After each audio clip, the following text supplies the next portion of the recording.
গোলগঞ্জত গড়িয়া মৰিয়া দেখি জাতীয় পৰিষদৰ প্ৰতিবাদী কাৰ্যসূচী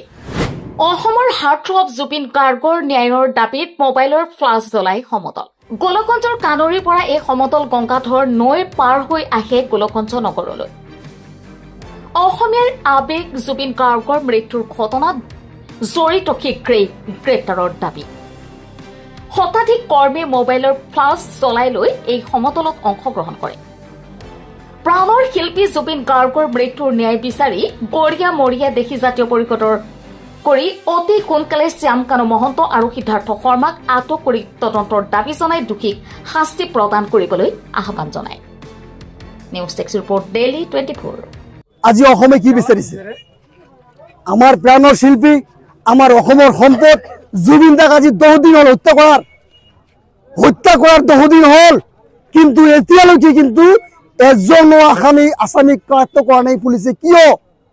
এই প্ৰশ্নৰ উত্তৰ মাননীয় মুখ্যমন্ত্ৰী মহোদয় দিব লাগিব সালে বেৰে কোৱা কথাখিনি আমি মানি নলওঁ 10 দিন আসামিক ছুটি দিব এইবিলাক কথা আমি মানি নলওঁ আজি আমাৰ বুকুত লাগিছে জুবিন দাৰ আবেগ আমাৰ বুকুত আছে যদি পুলিচ প্ৰশাসনে মাননীয় মুখ্যমন্ত্ৰী মহোদয় অতি সোনকালে যদি দোষীখিনি কাৰ্য নকৰে অতি সোনকালে যদি দোষী কাৰ্য নকৰে ইয়াৰ কিন্তু ভয়ানক পৰিণাম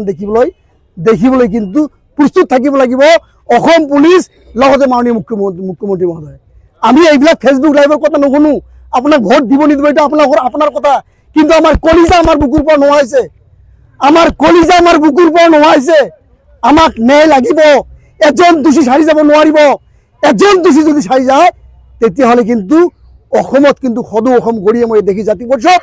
লগতে অসমৰ বিভিন্ন দল সংগঠনে কিন্তু ভয়ানকৰ পৰা ভয়ানক আন্দোলন গঢ়ি তুলিবলৈ বাধ্য থাকিব।